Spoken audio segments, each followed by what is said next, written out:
Hello मेरे प्यारे बच्चों, कैसे हैं आप सब। मैं अरुण कुमार और आज आप लोगों के सामने बातचीत करने वाला हूं प्रकाशिकी के कुछ इम्पोर्टेंट क्वेश्चंस के बारे में। और ये प्रकाशिकी टॉपिक किसका है बच्चे? भौतिक विज्ञान का एक टॉपिक है।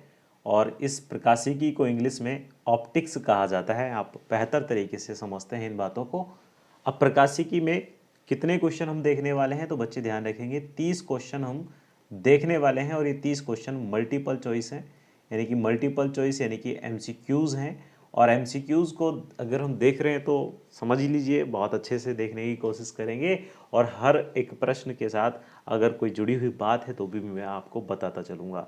बच्चे, ये प्रकाशिकी इतना इम्पोर्टेंट टॉपिक है एग्ज़ाम पॉइंट ऑफ व्यू से कि आप ये मान के चलें कि अगर एग्ज़ाम होता है तो प्रकाशिकी से सवाल ज़रूर देखने को मिल जाता है भौतिक विज्ञान के सेक्शन में। ठीक है, तो यहाँ पर देखिए, सबसे पहले प्रश्न में कहा कि समतल दर्पण की वक्रता त्रिज्या होती है।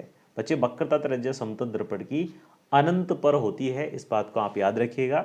अब इसको थोड़ा सा मैं क्लैरिफाई करता हुआ चलूँगा और समझाऊंगा आपको ये बात कि बच्चे, आपने देखा होगा गोलीय दर्पण। अगर हम गोलीय दर्पण देखें तो ये एक गोलीय दर्पण खोखली गोले का क्या होता है, कटा हुआ भाग होता है। ठीक है, और जिस खोखली गोले का कटा हुआ भाग होगा, अगर हम इस खोखली गोले को पूरा बनाने की कोशिश करें, तो कुछ इस तरीके से निर्मित होगा एक गोला। और जब एक गोला निर्मित होगा तो इस गोले का कुछ ना कुछ केंद्र रहा होगा ज़रूर, 100%, है ना। इस गोले का क्या रहा होगा? केंद्र रहा होगा। तो इस गोले का केंद्र ही खगोलीय, कह सकते हैं आप, खगोलीय गोले का केंद्र ही इस कटे हुए गोलीय दर्पण का वक्रता केंद्र होता है। बात समझ आ गई? इसे डिनोट करते हैं सी से इसे डिनोट किया जाता है। तो गोलीय दर्पण का केंद्र या वक्रता केंद्र कौन होता है? जो खोखलीय गोले का केंद्र है वही गोलीय दर्पण का केंद्र होता है। अब इस गोलीय दर्पण पे आप अगर अंदर की तरफ से पेंट कर देंगे या फिर चांदी का लेप कर देंगे तो ये उत्तल दर्पण बन जाएगा, और बाहर की तरफ से कर देंगे तो ये अवतल दर्पण बन जाएगा। ये बात तो आप जानते हैं बेहतर तरीके से। तो बच्चे, समतल दर्पण क्या होता है? समतल दर्पण बिल्कुल सीधा होता है। अब सीधे समतल दर्पण में मान लीजिए समतल दर्पण है, सीधा है समतल दर्पण, तो क्या इसका कोई केंद्र होगा? क्या कोई गोला बन रहा होगा? अगर बन भी रहा होगा तो बहुत ज़्यादा अनंत पे, इन्फिनाइट बन रहा होगा, हमें नहीं पता कहाँ बन रहा है। तो इसलिए समतल दर्पण की वक्रता त्रिज्या क्या होती है? हमेशा अनंत पर होती है। ये बात आप लोग याद रखेंगे। ठीक है, अगले प्रश्न को देख लेते हैं। इंद्रधनुष प्रकाश से संबंधित किन घटनाओं का परिणाम होता है? तो बच्चे, अपवर्तन और परावर्तन का परिणाम होता है। बाकी जो ऑप्शन में दे रखे हैं केवल उन्हीं से हम इसको सही नहीं मान लेंगे। ठीक है, तो अपवर्तन और परावर्तन की वजह से इंद्रधनुष बनता है, विबग्योर बनता है। अगले प्रश्न में कहा कि डॉक्टर सीवी रमन या सर सीवी रमन को उनके किस प्रयोग के लिए नोबेल पुरस्कार प्रदान किया गया था? तो आप जानते हैं प्रकाश के प्रकीर्णन, बताया था किसने? सीवी रमन ने। प्रकाश के प्रकीर्णन की वजह से क्या होता है, हमें लाल रंग की वस्तु अधिक दिखाई देती हैं, बैगनी रंग की कम दिखाई देती हैं। तरंग दैर्ध्य पर डिपेंड करता है। प्रकीर्णन क्या होता है? जब कोई माध्यम में प्रवेश करता है प्रकाश, और माध्यम में क्या मिल जाए उसे, धूल के कण, छोटे छोटे महीन महीन सूक्ष्म कण मिल जाए, तो प्रकाश अपनी दिशा में थोड़ा सा परिवर्तन कर देता है। उसे ही प्रकाश का प्रकीर्णन कहते हैं। ठीक है, थोड़ा सा परिवर्तन करता है, बिल्कुल नाम मात्र को परिवर्तन। तो इसके लिए नोबेल प्राइज दिया गया था 1930 में। डॉक्टर सीवी रमन को आप लोग याद रखेंगे। ठीक, अगले प्रश्न को देखते हैं। ऑप्टिकल फाइबर का आविष्कार किसने किया है? बच्चे, ऑप्टिकल फाइबर का नाम आपने सुना होगा। इसको हिंदी में प्रकाशिक तंतु कहा जाता है। और ऑप्टिकल फाइबर का जो आविष्कार है वो नरेंद्र कपानी ने किया है। ठीक है, ऑप्टिकल फाइबर को हिंदी में क्या कहते हैं? प्रकाशिक तंतु कहते हैं। आप इसको याद रखेंगे। ठीक है, प्रकाशिक तंतु। ऑप्टिकल फाइबर क्या होता है? एक प्रकार का वायर होता है, और इस वायर में, अगर इस वायर में चाहे इसको कितना ही घुमा फिरा लो, कितनी ही दूर ले जाओ, अगर एक छोर से प्रकाश की किरणें डाली जाएं तो दूसरे छोर से प्रकाश की वही किरण बिना किसी हानि के निकल कर आ जाती है। यह ऑप्टिकल फाइबर की क्वालिटी होती है। किस सिद्धांत पर काम करता है आगे बताने वाले हैं, देखते रहिए वीडियो को, लास्ट तक जरूर देखिएगा। हर एक क्वेश्चन आपके समझ में आएगा और आपके लिए इंपॉर्टेंट हो जाएगा आपके एग्जाम पॉइंट ऑफ व्यू से।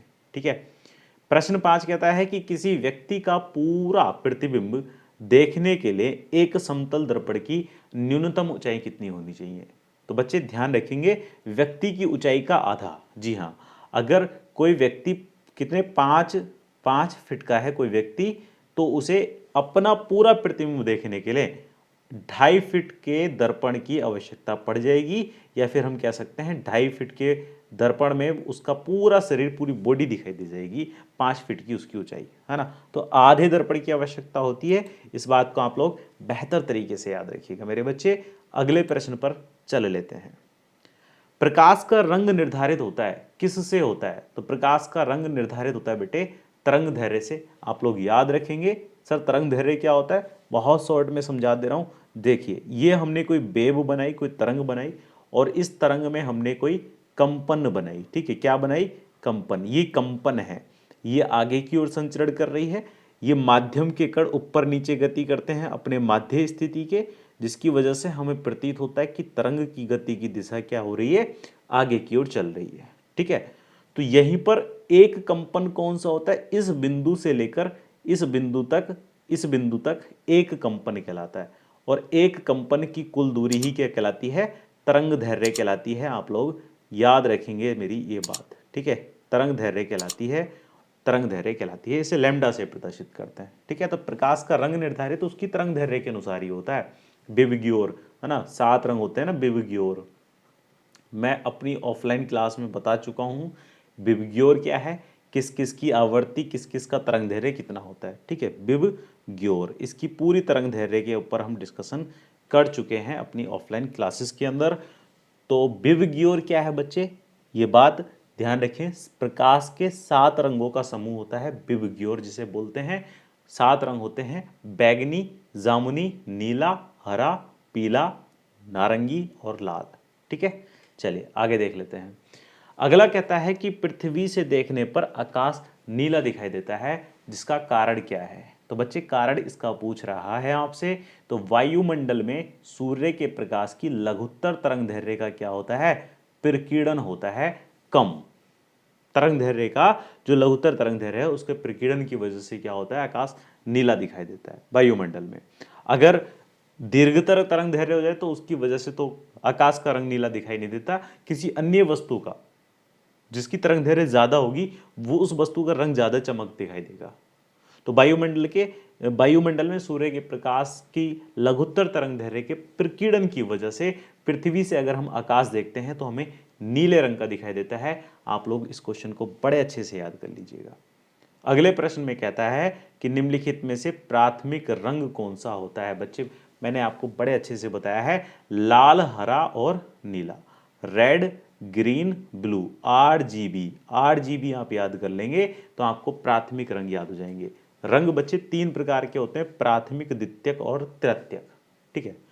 तो प्राथमिक, द्वितीयक और तृतीयक रंग होते हैं। प्राथमिक रंगों के मिलान से ही द्वितीयक रंगों का निर्माण होता है, मिश्रण से, एक अनुपात में मिश्रण हो तब।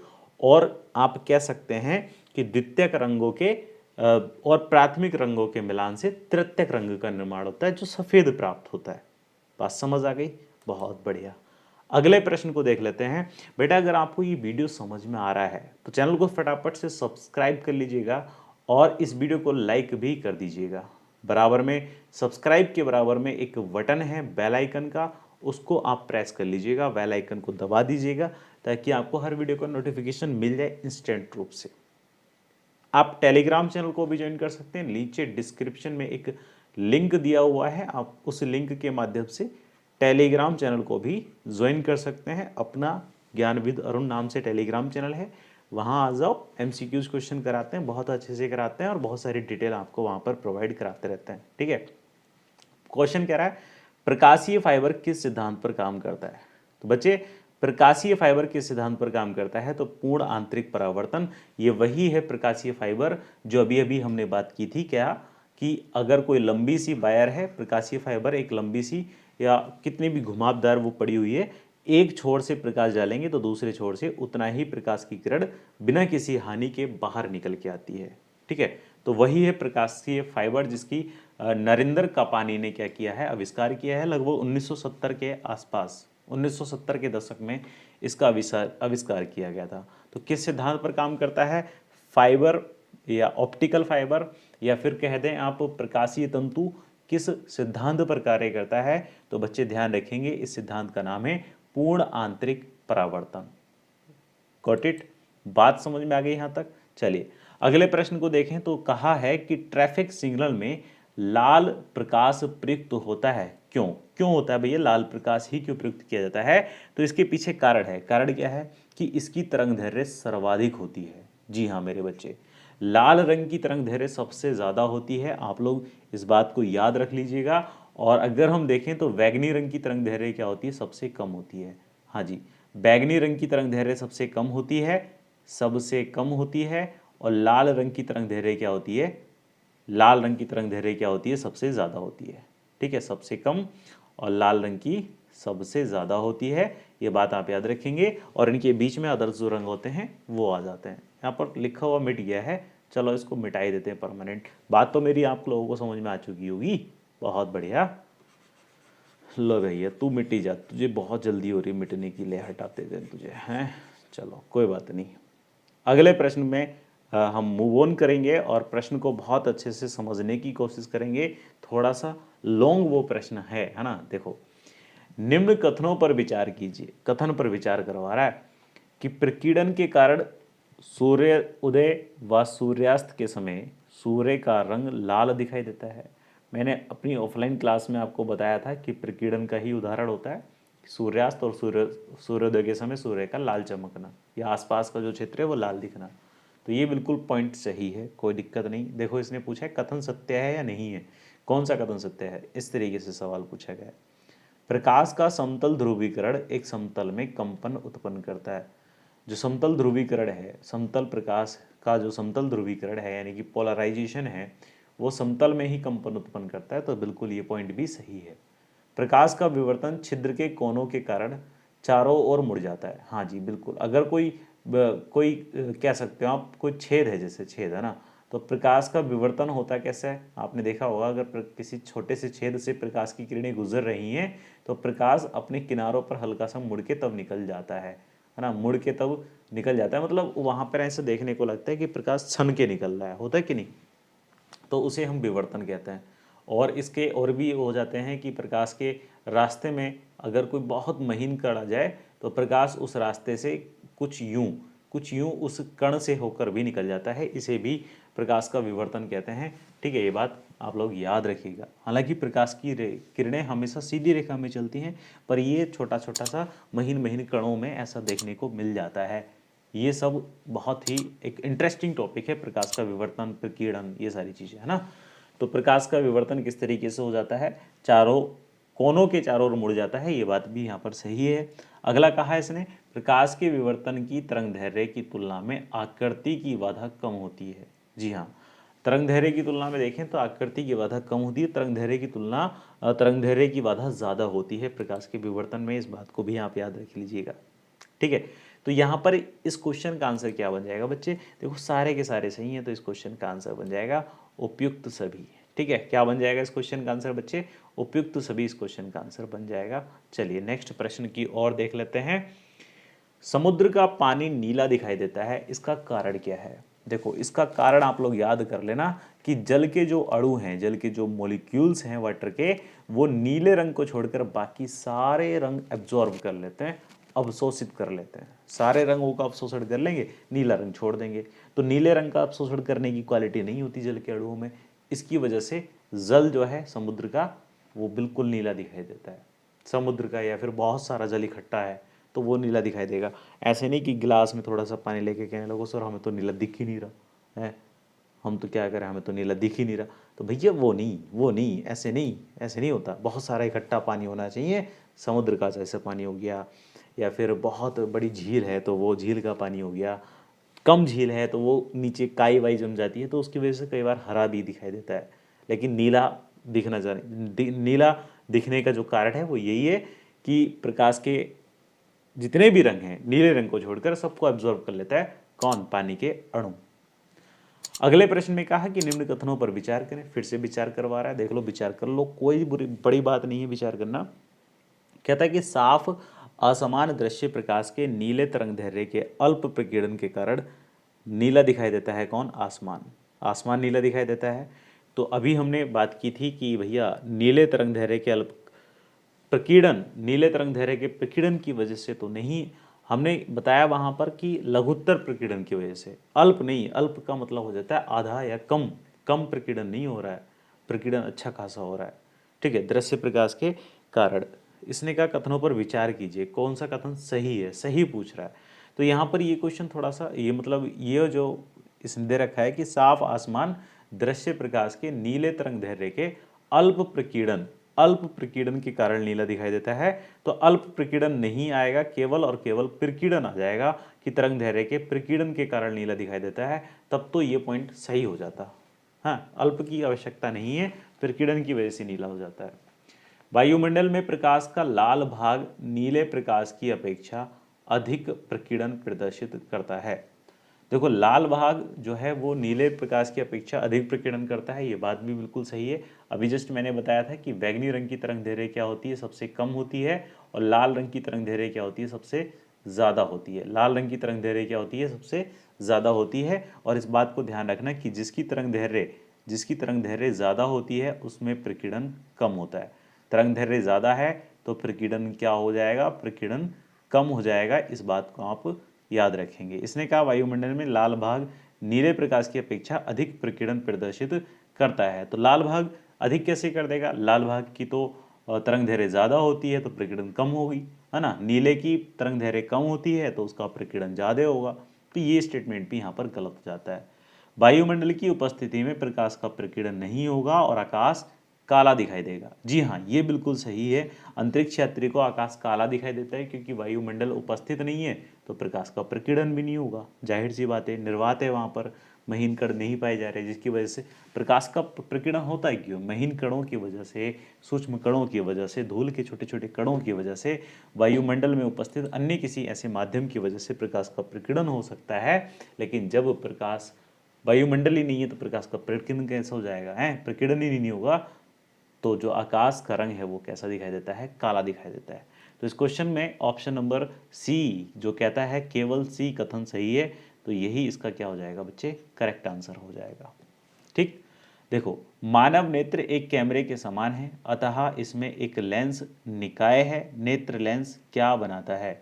नेत्र लेंस दृष्टि पटल पर प्रतिबिंब कैसा बनाता है, प्रतिलोमित, प्रतिलोमित मतलब उल्टा, और कैसा, वास्तविक। ठीक है, ध्यान रखना, नेत्र लेंस के द्वारा, हमारे नेत्र लेंस के द्वारा दृष्टि पटल पर जो प्रतिबिंब बनता है बच्चे, वो वास्तविक और उल्टा बनता है। ये बात आप लोग याद रखेंगे। फिर उसके बाद हमारा जो ब्रेन है वो उसको सीधा करके हमें प्रदर्शित करता है, सीधा करके हमें दिखा देता है, वास्तविक और उल्टा बनता है। ठीक है, अगला प्रश्न, आकाश में इंद्रधनुष किसके कारण बनता है? तो देखो, आकाश में इंद्रधनुष बनने का कारण वर्ण विक्षेपण भी है, परावर्तन भी है, पूर्ण आंतरिक परावर्तन भी है, अपवर्तन भी है। तो उपयुक्त सभी इसका आंसर हो जाएगा। ऑफलाइन क्लास में मैंने आपको कराया है, बेहतर तरीके से कराया है। भाई, जो लोग चैनल को अभी तक सब्सक्राइब नहीं किए हैं तो उनसे एक कहना है मेरा, एक रिक्वेस्ट समझें आप इसको, कि चैनल को सब्सक्राइब कर लीजिएगा फटाफट से। वीडियो पसंद आ रही है तो वीडियो को लाइक कर दीजिएगा, दोस्तों के साथ शेयर भी कर दीजिएगा इस वीडियो को, ताकि उन दोस्तों को भी कुछ नॉलेज मिल जाए जो बिल्कुल नालायक हैं आपके दोस्त। ठीक है, चलिए अगला प्रश्न, निकट दृष्टि दोष एक बीमारी है जो किससे जुड़ी होती है? तो भैया आंखों से जुड़ी होती है। आप जानते हो, निकट दृष्टि दोष, निकट की वस्तु स्पष्ट दिखाई नहीं देती, दूर की वस्तु स्पष्ट दिखाई देती है, तब हो जाता है निकट दृष्टि दोष। निकट स्पष्ट दिखाई नहीं देती है, ठीक है, दिखाई नहीं देती है, दूर की वस्तु स्पष्ट दिखाई देती है, तब हो जाता है निकट दृष्टि दोष। अवतल दर्पण, अवतल लेंस का इसमें इस्तेमाल होता है निवारण के लिए।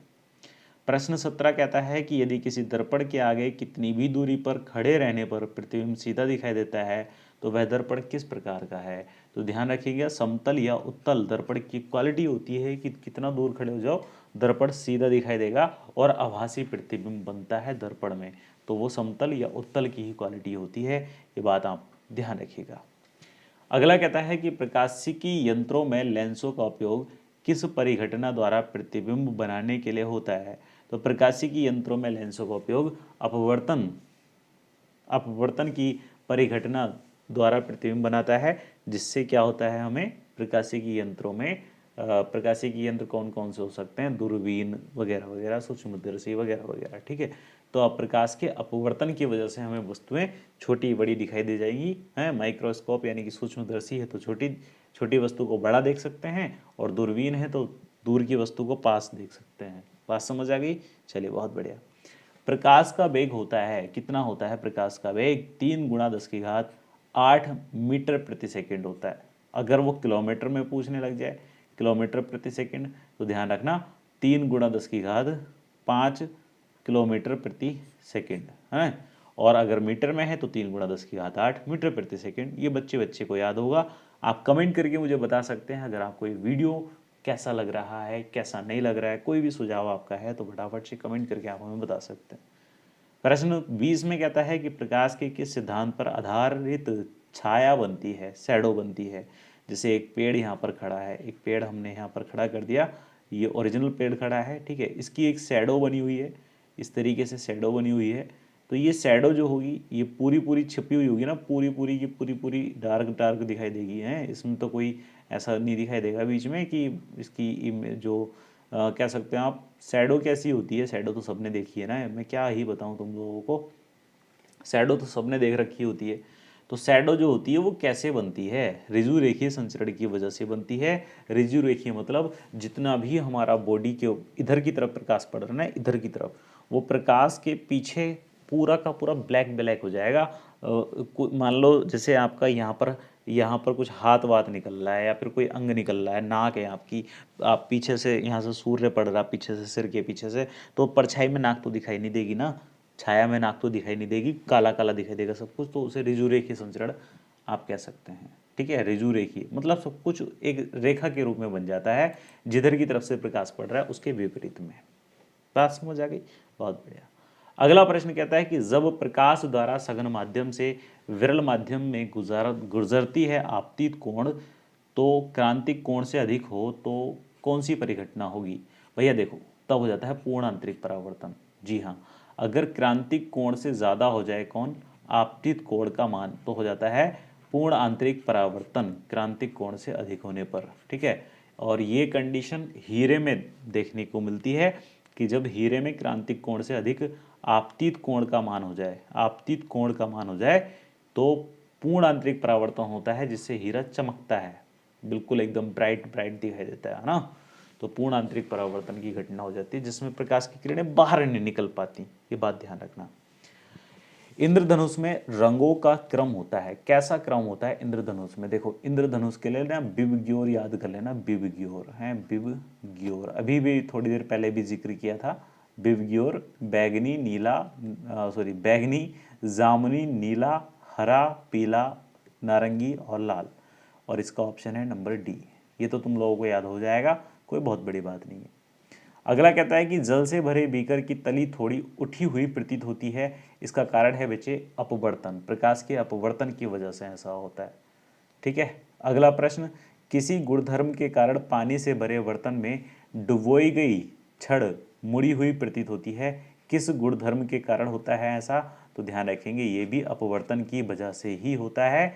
गुणधर्म क्या है? अपवर्तन है। पानी की छड़ मुड़ी हुई तिरछी दिखाई देती है। समझ आ गई बात? अगला प्रश्न कहता है कि जब एक किरण अपवर्तित होकर उसके वेग में परिवर्तन होता है तो इसके संदर्भ में कौन सा कथन सही है? अपवर्तित होकर वेग में परिवर्तन हो रहा है तो कब होता है?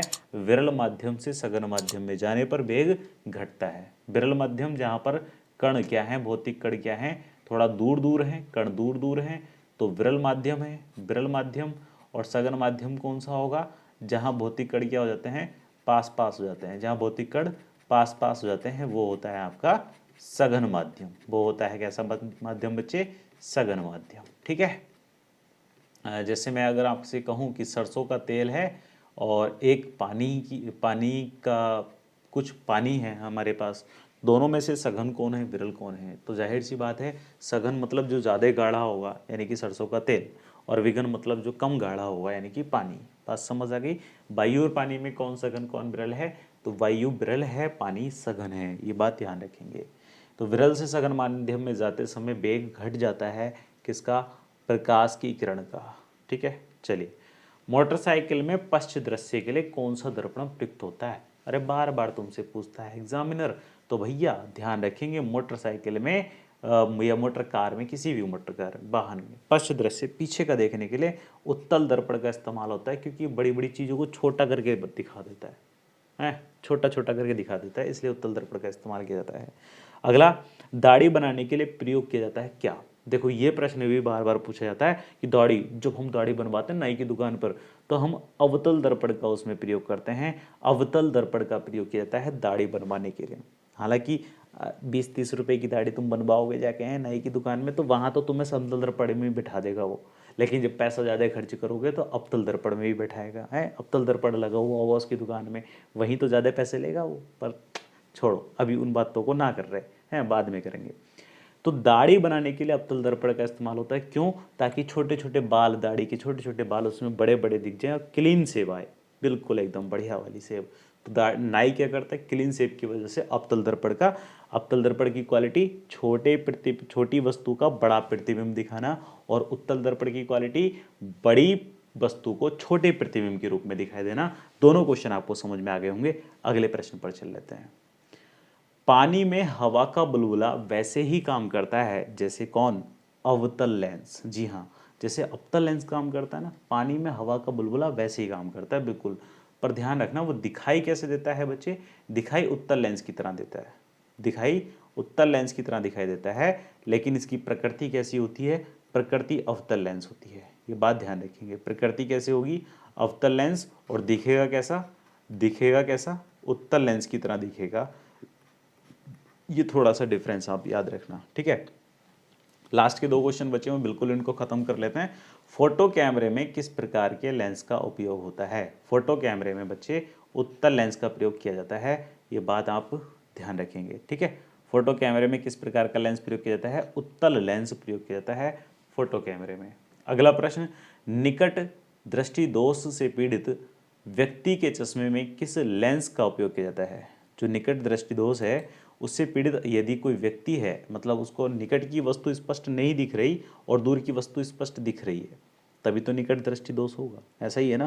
हाँ, तो निकट दृष्टि दोष में क्या होता है कि किस लेंस का उपयोग किया जाता है? अभी थोड़ी देर पहले भी मैंने आपको बताया था, तो यहाँ पर हो जाएगा अवतल लेंस, ठीक है। निकट दृष्टि दोष के निवारण के लिए अवतल लेंस का इस्तेमाल होता है, जबकि दूर दृष्टि दोष के निवारण के लिए पूछ ले तो दूर दृष्टि दोष निवारण के लिए पूछ ले लेंस, तो बच्चे इसके लिए होता है आपका उत्तल लेंस, निवारण के लिए उत्तल लेंस, ठीक है, उत्तल लेंस। उम्मीद करता हूँ ये चीज़ आपको दिख रही होगी, और ये भी उम्मीद करता हूँ कि आपको ये सारे वीडियो के जो क्वेश्चन हैं वो बिल्कुल अच्छी तरीके से समझ में आए होंगे।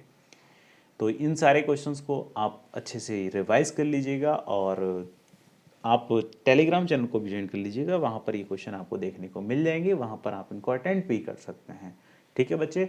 दूसरी चीज़, चैनल को सब्सक्राइब करें, दोस्तों के साथ शेयर करें इस वीडियो को, ताकि वो लोग पढ़ सकें हैं। वीडियो लाइक कर दें अपने अंगूठे से। उसके बाद क्या करना है? उसके बाद आप लोगों को बेल आइकन दबाना है, शेयर करना है, सब कुछ तो हो गया भाई। बस पढ़ते रहो, अच्छे से पढ़ाई करो, बाकी मुलाकात होती है नेक्स्ट वीडियो में। तब तक के लिए जय हिंद, जय भारत। मैं अरुण कुमार और आप देख रहे थे ज्ञान वितरण।